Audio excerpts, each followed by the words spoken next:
On page 97, we were discussing in the previous weeks.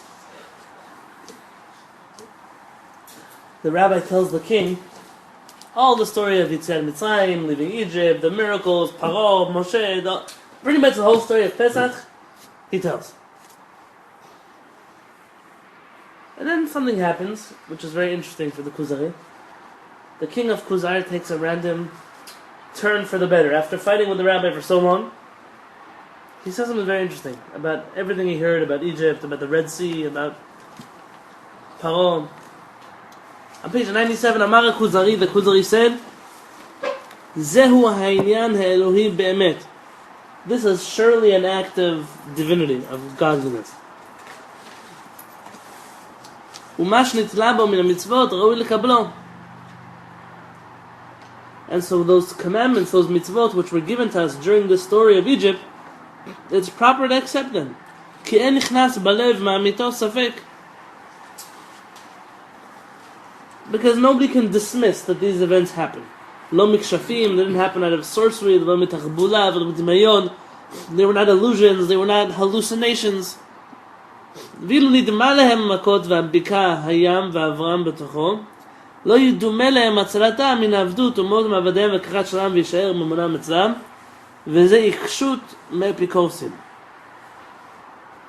Even if all these miracles had actually happened and we would have imagined all the plagues and it would have been a hallucination and all of those things, you still can't hallucinate getting to the other side.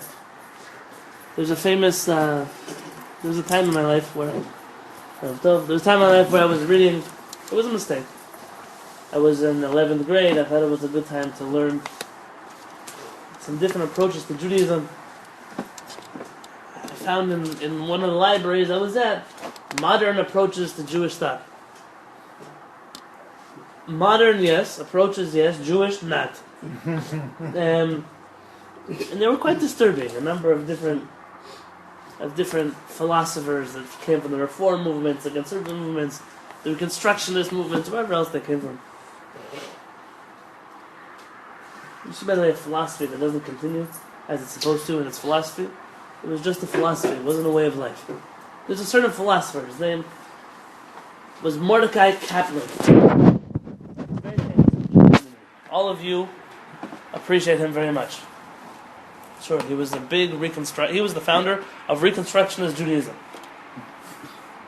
What I mean, you appreciate him? The tune Baruch Atah Hashem Elokeinu Melech Haolam Hazeh Netono. He wrote that tune. So how did all the Orthodox communities in the world pick up on it? I don't know. I don't know where it came from. It's like I was once in a Havdalah and this rabbi was singing this Havdalah tune, and afterwards I went over to him and I said, that's a tune of Debbie Friedman, right? You're familiar with? She was not Orthodox, but she was a lady lesbian rabbi. And so how did her tune make it into a yeshiva? I don't know where it came. Like certain things you ask yourself, like where did it come from? So whenever I hear people sing this tune at the Shabbat table, it always makes you smile. Look at him, he probably... It's catchy. Probably his children don't know how to do Birkat HaMazon, but at least we're singing Birkat HaMazon in his tune, so he has some kind of schut. But he was... his philosophy of Judaism was that people always need something to believe in. And there is no God. Everyone knows that, of course. And he said the Jews were stuck in the desert. And they didn't have anything to believe in. They were broken. They were broken people. They just left slavery. And so they invented Hashem. And that's where the Jews... So for him, belief in Hashem is not a real thing. It's a tradition we have, like eating, matzo ball soup, and belief in Hashem that we invented in the desert. See, the problem with saying such a thing is that he never told us, how did we get out of the desert? How did we cross the sea? How did we get away from Paro's army? Yeah. Okay, let's say there's no Hashem. We made him up in our head. So how did we do it? Making him up, that part I can believe. But getting across the sea, getting through the desert, spending 40 years with no food, making it to the land of Israel, how did that part happen? No water, no food. So this is what the Kuzari, the non-Jewish king, is saying.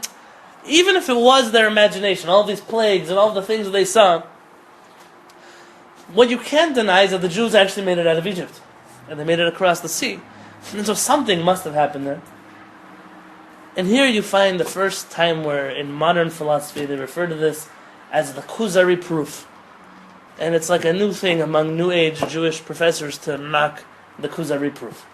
And the Kuzari proof is if many people see something, and their descriptions of it are all accurate and the same, then it must be true. And so if all these people saw the plagues and they made it across the Red Sea, if they were lying, if they'd all gotten together, you ever play the game Broken Telephone? We're all quiet. I'm going to say something in Moshe Chaim's ear, a sentence, and he's going to say it to you, and you're going to say it.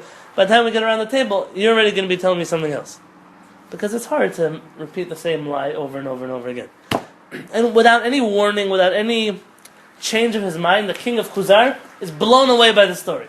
So many people, so many Jews, you can't deny this. You can't say that this is just an illusion or a hallucination or something that they made up. Which is very interesting. For me, this is a shocking... But it seems like too fast he's getting into the... Right. It seems like he's accepting too fast. Because just here, do you remember? Just here he was telling the rabbi he's crazy. So now he suddenly agrees with the rabbi? Well, clearly the rabbi has found that petach, that crack that he's going to be able to get himself into and open up his heart further. But this is the first time. The rabbi sees that this is exciting, so he's going to run with it.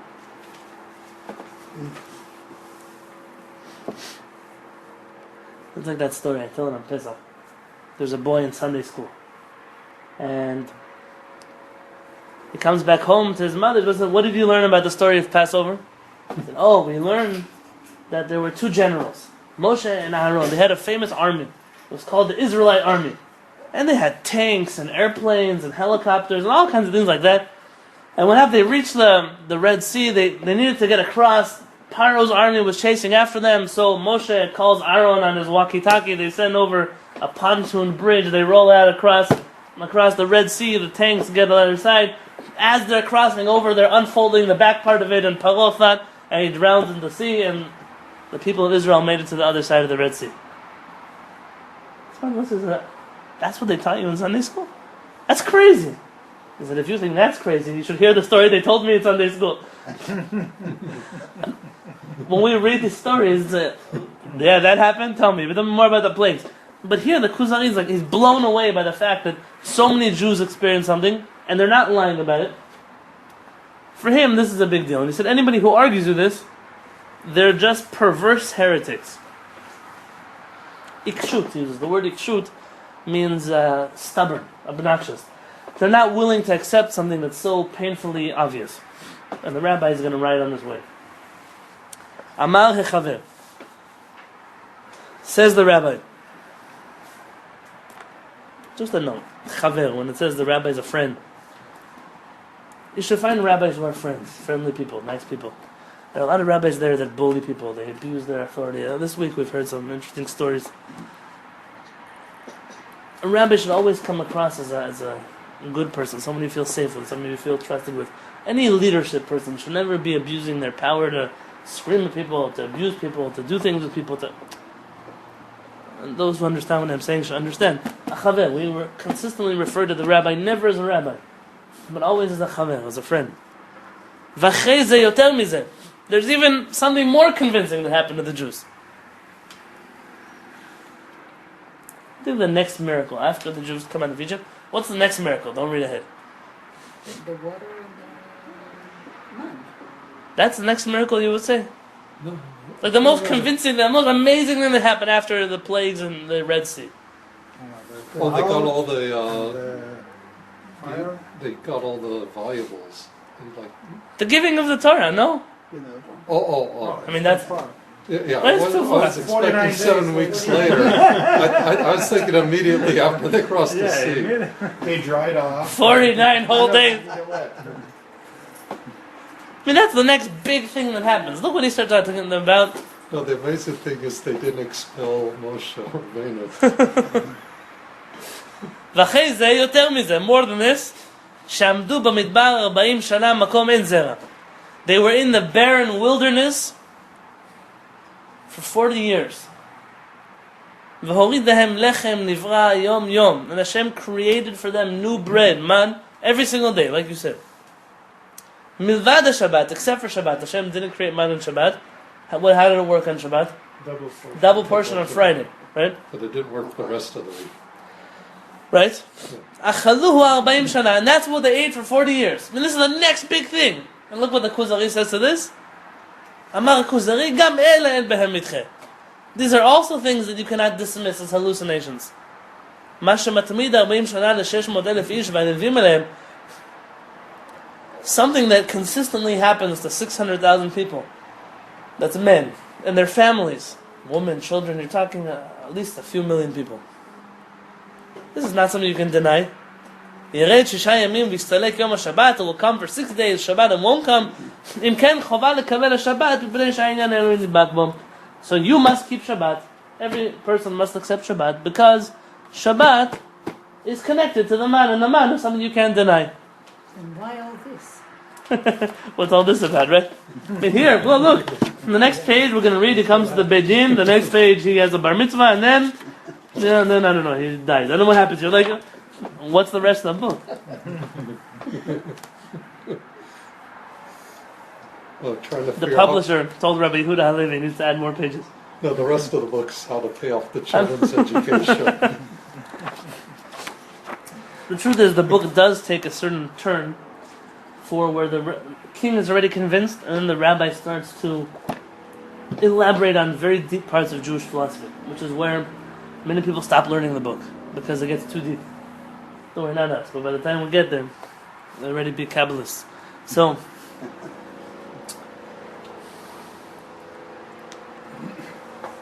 it's an interesting turn of events. And if I was making this argument and I was talking to the king, I wouldn't bring up the man right now. The man, and then to mention the Shabbat that comes, like you tell someone the story of man, right? You tell them that bread fell from heaven every day. Not exactly bread, but whatever man was. Would you tell them that detail about not coming on Shabbat? What is that supposed to be? To me, it means that it makes the Sabbath even more sacred because that's the one day they didn't fall because it told them not to work on the Sabbath. But why would he mention it to the king now? He won't mention it several times before, in advance. So finally, king will ask him. So why is Shabbat used constantly? This is a propaganda. This is a subtle consciousness. To a subconscious. Shabbat. This is just in chronological order, what happened next in the Bible. Okay, so that answers my next question. Meaning, why the man? What is so crucial about the man? Because here they were in the desert. Well, you answered the question, eat. which is, that's next. What happens in the Chumash? It's true. But why? Why deal two paragraphs in the book about man? Because they then depended upon Hashem. They had a direct dependency. They're totally dependent on Hashem. You're going somewhere good with this. When you tell the story of Pesach over to your children, or to somebody at the Pesach Seder, how many times do you mention the man? In your own words, not when you read the Haggadah. No, if I were to tell someone now the story of the Jews leaving Egypt, What's the deep in it? would I even mention the man? I don't think it's in there. For me, it's not such a big detail. On the diagram, the songs. Yeah. It's not even in the end. But the rabbi is like going on a tangent here about the man. So if he thinks it's worth a tangent, we're going to take the tangent also. Remember what we spoke about last class? About the Torah fitting to the Jewish people. Do you remember what we mentioned? Yeah. Barry didn't upload it yet? It's ready to upload. It is up. No, it's not uploaded, Oh, it's not. but it's ready. I'm trying to remember. 7 days ago. I remember you had the candy that would kill you. We mentioned that the Torah, if it was given to different people, would be a different Torah. Right. Do you remember this class? Why? What do we say then? In every conversation, there are two people. One person who is think the last question was like, are Mishpat. we human beings that are Jews, or are we? Oh, you're right. That was the last class. So the class before the last class. Very good. 2 weeks ago. 2 weeks No, ago? 3 weeks ago. Which we didn't get. Okay. Now you have It's an a excuse not to. recording. See, Rachel just came to save you. She judged you favorably. I didn't. So what happened here? If the Torah was given to different people, it would be a different Torah. Because this Torah was given specifically to the Jewish people. It is not a universal Torah. There are parts of the Torah which are universal, but not the whole Torah. Whenever you speak to somebody, there's a speaker and there's a listener. And the speaker wouldn't be, what if the listener walked away? Let me ask you, if I was sitting here in my chair and none of you showed up to the class, would I still give my class? Well, maybe. I wouldn't sit here and talk to myself. No. And even if I would say, listen, I'm supposed to learn for the next hour, I would sit here and learn, I wouldn't be learning the same thing I'd be teaching you. I learn a different book, I learn a different time. Compare a different class. So, what a person says is very much dependent on who they're talking to. If I were to give this class now to people who don't come to Kuzari class, I'd have to start in a whole different place because there's so much information they need to know. And if I was giving this class to children, it wouldn't sound like the way I'm teaching it right now. And therefore, if Hashem is speaking to the Jewish people, Vaydaber, the whole Torah, Vaydaber, Hashem is speaking to the Jewish people. He's speaking specifically to this people. And we mentioned the Rambam. The Rambam says that there's a halakha that technically you're allowed. What was the exact language of the Rambam? You're allowed to work a non-Jewish slave very hard. Remember this halakha? But the Rambam says that our rabbis never follow It's this not recommended. Torah. Our rabbis were always compassionate, always fed their slaves the same food they ate, always gave them to eat first, always gave them a more comfortable bed than they had, and so on and so forth. And the Rambam says that this is the way of the Jews. Even though we're allowed to do something, we shouldn't do it, because it's not fitting for us. And Maran, Rabbi Yosef Karo writes over there that this is fitting for the Rambam to say such things. And we said over there that, see, that's the whole point. Hashem, if Hashem didn't want us to work our slaves hard, so why did He tell us that? Because Hashem knew that He would give us the Torah, and we would never do such a thing. If Hashem was going to give the Torah though now to ISIS, I don't know who He's going to give it to. He would tell them they can't even have slaves. Why? He doesn't trust them. He doesn't trust that they wouldn't do the things that He's even letting them do. And Hashem gives us a Torah that's unique to us. We have a relation with Hashem. That's why over time our rabbis develop the Torah and we work with the Torah and because it was given to us the way we need it and not for the rest of the world. If Hashem were to come back and give the Torah a second time, it would be a completely different Torah. Because He'd give it to different people, Chaz v'shalom. It would have to be with different values in it. The rabbi is trying to back up his point. The man is a perfect example of a mitzvah that Hashem gave the Jewish people, and they didn't listen to Him. Right? Well, some. Well, and not that part. I'll read you the psukim together.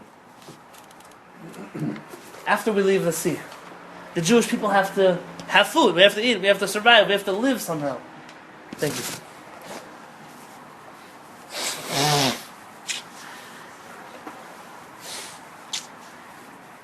Right after it's the water, no? Right after the cross. Yeah. Oh, right, okay. We get to the desert, we deal with the problem of food.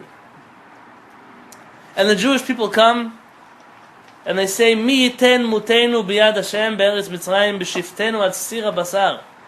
Who would let us die in this land? We were sitting on the pot of meat, ba'ochalenu lechem nasova. In Egypt, we had as much bread as we wanted. Ki hotzatam otanu el hamidbar hazeh lahamit et kol hakal hazeh barav. You brought us out into this desert to kill us all with starvation. Plagues, freedom, Red Sea. And now what do the Jews do? Our oldest profession, we kvetch. We complain. That's what we do. We start arguing. Hashem, yeah, for this is what you do. For we do exactly. Suddenly in Egypt they were barbecuing all the time. Right. Right, it was great for them. It was 4th of July weekend the whole time we were there. 210 years of parties. That's what they make it sound like. Yeah. And we had somebody, It was. they just met somebody else from our community. Said, oh, we didn't like, we came for Shabbat morning and the ladies were in the kitchen making the food for Kiddush. And the guy So told they him, didn't like it. no, he said, you chutzpanim. You come here, you eat the food, you don't pay any money for it, and you're still complaining that somebody has to make it because you didn't want to make it? Okay, what kind of chutzpah do you have? But this is who we are, is the DNA of who we come for the free meal and we complain that it didn't taste good for us. If you paid for it, you can complain, but you didn't pay for it, what are you complaining about? That's what it is. Like in our DNA, we're problematic. So we come out of Egypt, this is our first reaction to Hashem. Moshe, you want to kill us out here, don't you? That's why we're here. So, as an answer to this, HaKadosh Baruch Hu commands Moshe that he's going to bring down the man. He says the following: Vayomer Adonai Moshe. Okay, I heard the Jewish people. They filed the complaint from the complaint department. I'm taking it to heart. Hineni mamtir lachem lechem min HaShamayim. I remember they get the bread and they're happy, and then they complain about the bread also. Like it's a never-ending complaining party with us. I will rain upon you bread from the heavens. V'yatza ha'am, and the nation came out. They should go out. V'laktu davar yom biyomo. They shall collect their bread every single day, fresh bread. L'man anasenu helech b'torati imlo, so I could test them if they'll follow my Torah, if not. V'aya b'yom hashishi. It was Friday.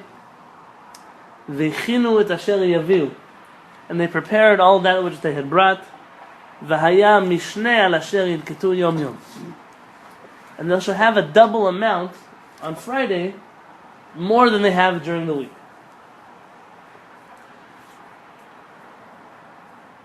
From here on, there's a special Shabbat mitzvah to prepare on Friday. Not like you have a choice, but Friday is a good time to prepare for Shabbat. You'll notice there are two commandments here. The first commandment Hashem says is the Jewish people should go collect the man every day. The second commandment, not to collect on Shabbat. But listen very carefully. Moshe Rabbeinu, he relays these words over to the Jewish people, but he skips a detail. Vayomer Moshe alehem. Hashem says to the Jewish people, Hu halechem asher natan Adonai lachem lochla. This is the bread which Hashem has given you to eat. Zeh hadavar asher tzivah Adonai. This is what Hashem has commanded. Liktu mimeno ish lefi ochlo omer lagulgolet mispar nafshotechem ish lagulgolet mispar nafshotechem ish laasher ba'holot tikachu. You should go take whatever you need for the amount of people that are with you. Meaning, it says the first mitzvah. The first one, go get the man. Right? That's the first mitzvah. What's the second mitzvah?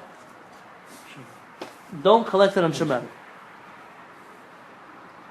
Then he also, by the way, mentions Vayomer Moshe alehem ish ad yoter mimenu ad boker. Don't leave over any bread from yesterday till today. It's going to go bad. So he mentions one mitzvah of taking the man, and the second mitzvah of not leaving it over. What? That's what he added. Right. But he didn't mention Shabbat. Shabbat. He didn't mention it at all.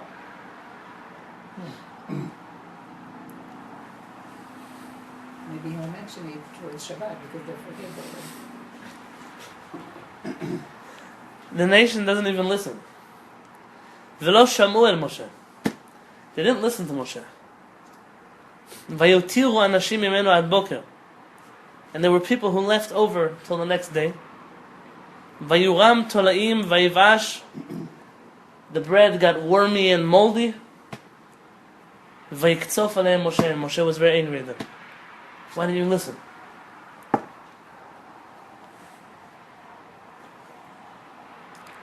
His anger scared them.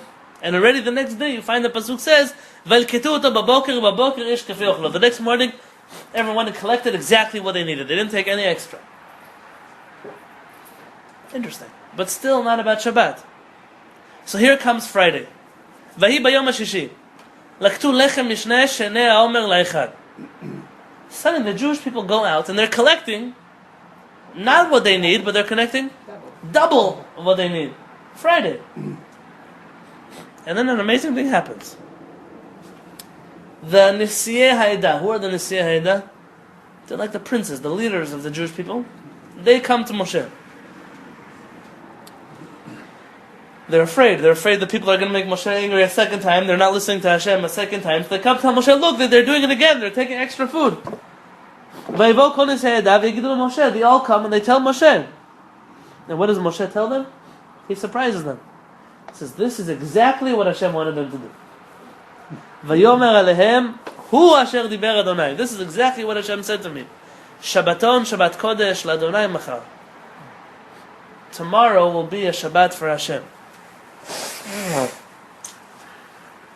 And then he tells them, Vayomer Moshe achlu hayom ki Shabbat yom Hashem hayom lo timtzau basadeh. Bring today, because tomorrow you're not going to find in the field. Vahi bayom hashvi'i came Shabbat. Yatsu min ha'am lilkot v'lo matzau. Some people went out to look for bread and they didn't find any bread. So yeah, he said before Shabbat. He didn't say. No, he didn't say. The Jewish people already did it. Yeah, but then he said. Good So for he me. planned to say. You know what you remind me of? The guy who has prophecies after it already happened. You know, like the Twin Towers fell. Oh, I saw in the Zohar. Wait, why can't you tell me that last week? Where were you last week with the Zohar? Yitzchak Rabbi in the Shaar. Oh, look, it says right here. You count 39 letters, and where were you 2 months ago? Before that. I mean, like what? Now you discovered it. Good for you. It happens all the time. They say a famous story about a Hasidic Rebbe. You know, Hasidim always believe they could do miracles. So he comes to the train station, the train leaves without him. So he curses the train that should crash and everybody in it should die. There's a guy, there are people on the train. Okay, you know what? I take it back. I bless the train, it should make it to the next stop and nobody should die. You want to understand? The Rebbe did such a miracle, that's what happened. It made it to the next stop and nobody died. This is a miracle story about Hasidic Rebbe. He said the obvious, and wow, look, he said tomorrow the sun will, look. Must be he's a future, you know, he could tell the future. Moshe Rabbeinu comes to the Jewish people after they already did it and says, yes, that's exactly what you were supposed to do. Maybe they heard Hashem. They didn't hear Hashem. But here we find an interesting conclusion. It's exactly what we said 2 classes ago. The Torah was tailor-made for the Jewish people. Moshe Rabbeinu knew that he wouldn't tell the Jews, and they would still do it. Why would they still do it?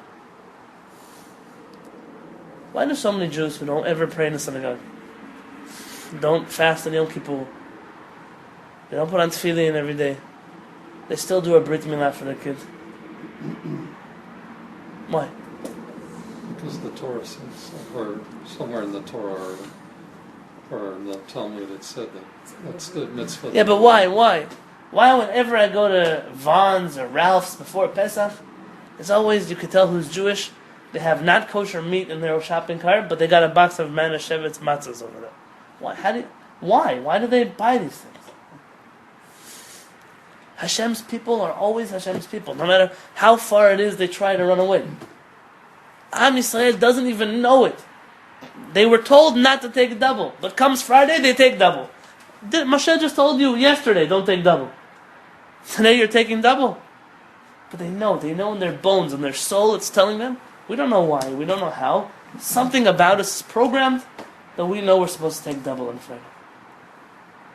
This is what the Kuzari meant when he said, you can't believe in Hashem if you don't believe in the Jewish people. The Jewish people and Hashem are inseparable. There's something in the DNA, something in the spiritual makeup of a person that he knows that on Friday he has to take double. And that's why the rabbi finds it so important to mention now to the king about the man. He has to tell him. He has to know that the Jewish people are part of this miracle.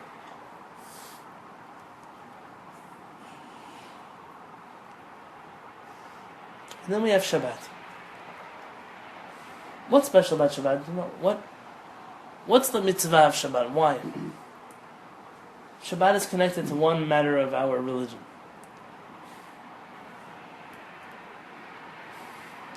The day Hashem rested. Creation?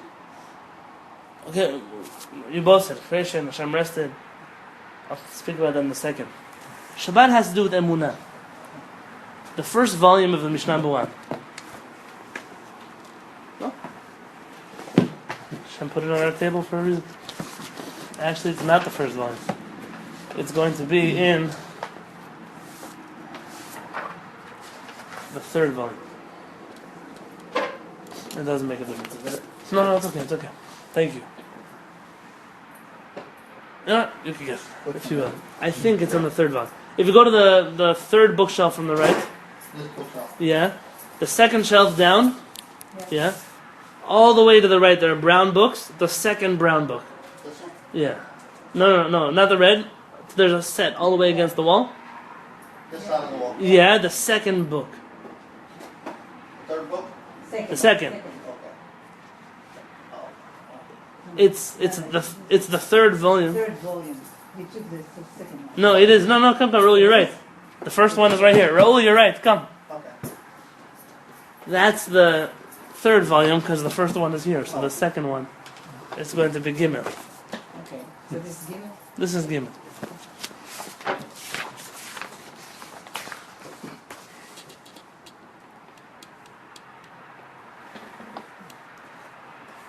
I didn't see it in the call, but we didn't say about Shabbat and they did.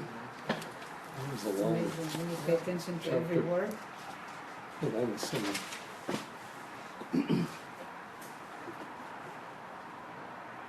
It's all about washing the hands and one.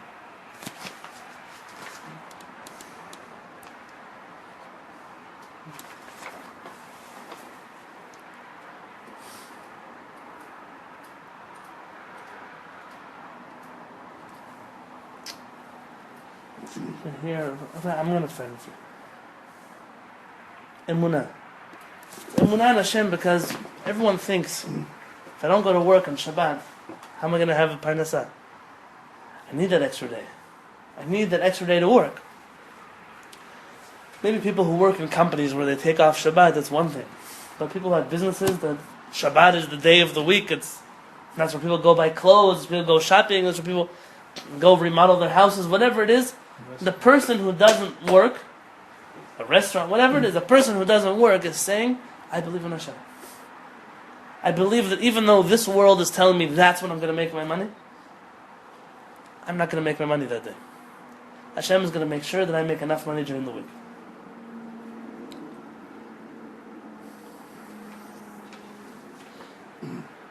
Keep that in mind. Shabbat equals emunah. Put it on the side for 1 second, and I want to share it with you. Shabbat is mentioned in the Torah 3 different times. 3 contexts. It's first mentioned in a philosophical context.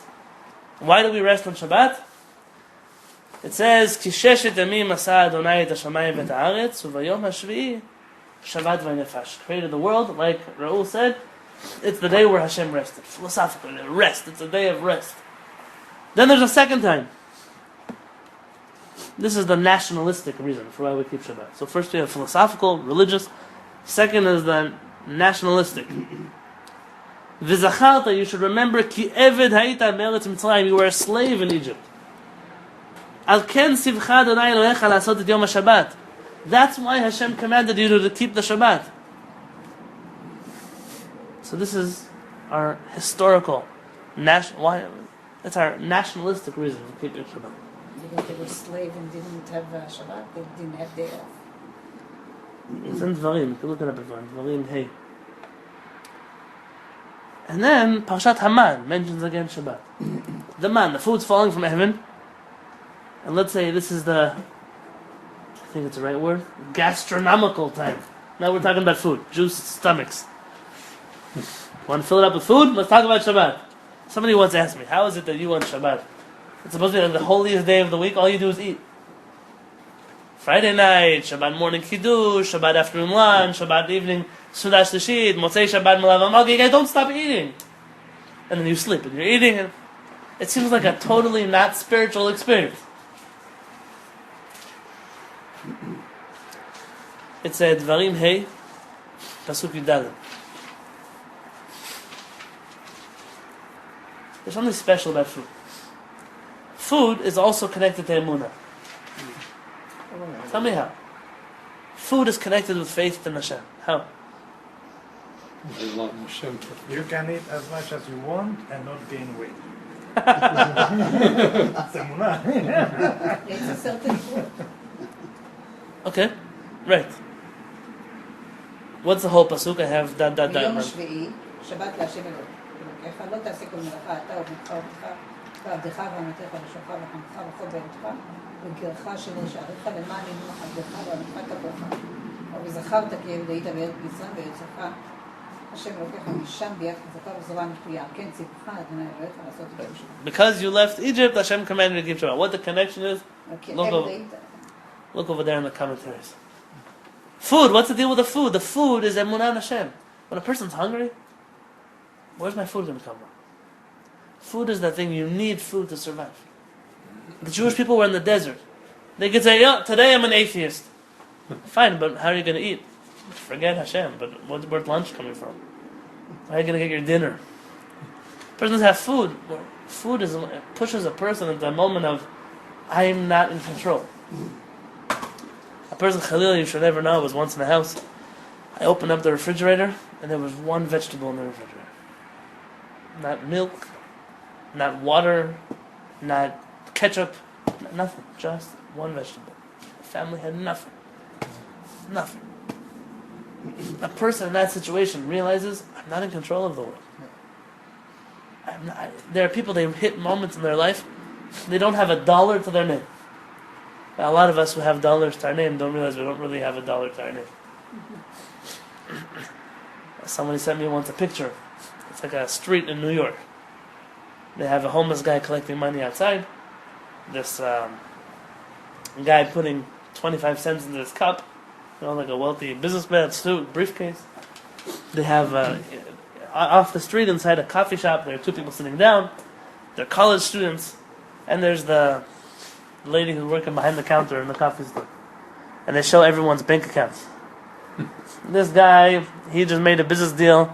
He's borrowing $3 million from the bank, and so now he doesn't have any money really because he owes more money than he actually has. The two girls sitting down, they have mortgages on their house that are worth more than they're worth. So they're each owing $500,000 to the bank. The lady behind the counter, she's a student. So she owes every year in school, I don't know, $30,000 to the bank. So the only guy who has money in the whole picture is the one with 25 cents in his cup. He actually has money. See, this money is his. Sometimes we look at the world, we don't realize, we think, he doesn't have any money. He makes $100 in a day. There's no taxes he's paying on the $100. Nobody knows about it. It's an interesting way to look at the world. But in general, when a person doesn't have, it's a moment, emunah. Rav Kook says the same thing about a mikveh. Rav Kook says, why is it that a person has to go into a mikveh to connect to Hashem? What does water have to do with anything? And Rav Kook says something beautiful. So when a person goes into the water, there's a limit of how long they can stay underwater. They can't breathe. The person will die. You feel it. You close your eyes so you can hold your breath, but you feel like if I don't get back up on top of the water, it's the end of me. That feeling of, I need Hashem. I on my own can't live. That is a purification process. A person connects to Hashem in that moment. The moment where they realize that life, the world, it's all very temporary. I'm temporary. And that's why Shabbat and Man come out in the same context. That's why we eat so much in Shabbat. We think that's why we eat so much in Shabbat. Because Shabbat is all about emunah Hashem, about not working, about putting our faith on Hashem, the 7 days is His. And the food is all about, we only have this because of Hashem. If I didn't have this food on my table, I wouldn't be able to live till tomorrow. I wouldn't be able to live 3 days from now. Both of these concepts are connected directly to emunah Hashem. It's the same thing with darkness. The rabbis say, David HaMelech writes, with this we'll finish, Tov lehodot Hashem, it's good to give thanks to Hashem. And then he says, the Hagid baboker chazdecha, to say in the morning, your chesed, how kind you are to me, ve'emunatcha balelot, and your emunah, I have faith in you at night. Why not the other way around? Because many times they refer to Laila as dark times. Very good. It's like not having. But even more simple than that. When it's dark outside. What are you going to say? your soul goes up and you hope that it comes back down. Oh, okay, that's very good. When you sleep, also. We have emunah in Hashem in the morning because our soul came back. But more than this, just on a very simple level. It's dark outside. Not here where they have street lights. You stand in the dark, in a dark field. You cannot see your face. You can't see in front of you. You're not in control anymore. When it's dark, suddenly you need Hashem again. There are moments in our life, like a man, like the Shabbat, where we have to just let go. You have to say, HaKadosh Baruch Hu, I believe that you're taking care of me. I believe that you know what's right. You have a plan that's much bigger than mine. I just heard a beautiful quote. Somebody who, not Jewish, somebody who was passing away. And they said, they thought they had big plans for their life. But clearly Hashem had bigger plans for them than they had. So he was taken there somewhere bigger. It was an interesting understanding. Sometimes we have to let go. I'm in control 6 days of the week. I'm in control when I make the food in the oven. What happens when that doesn't exist? I have to use food instead of like a glutton of eating too much. They're halachot. You can't have the third meal too close to the second meal. Why? So you shouldn't be a glutton. Why really on a philosophical level? The point of food isn't to be full. And the point of food isn't... I was once at a Shabbat table. Hashem should forgive me for sharing the story. The guy ate his chulent, he ate his meat, whatever he was eating. And he goes like this. And he unbuttons his belt on the table. And he goes, Shabbos. And I looked at him. I remember I stopped eating. I couldn't eat it anymore. I looked at him and thought, he's a pig. And that's what he is. That's not Shabbat. Shabbat doesn't mean you eat to the point where you're going to roll down the hill. Shabbat is, I'm eating because HaKadosh Baruch Hu told me to eat because this is what connects me to Him. My parnasah, this is what connects me to Him. My taking off a day of the week when everyone else is on vacation, when everyone else goes away, and I have to get stuck in my. It's not stuck, but it's a feeling that there's someone greater than us, something greater than us. And the Rabbi is trying to convince the king of two things. Torah was given to Am Yisrael, and you have to believe in the skula. You have to believe in the specialness of Am Yisrael. And the second thing you have to understand is emunah in Hashem. After the Jewish people leave Egypt, Hashem sends them the man, not because they're hungry, not because they need food, because they desperately need to realize that their food comes from Hashem. And that's our job. Our job is to realize that we're special, that we have a connection to Hashem. Part of that connection is Hashem will provide for us. But we have to believe that He's going to provide for us. And we have to believe a little bit in ourselves, that we're worthy to be provided for. And B'ezrat Hashem gives us all the bracha, that all of the parnasah, all of the food, all of the shefa that we need should all come to us in the merit of our emunah and HaKadosh Baruch Hu. B'ezrat Hashem.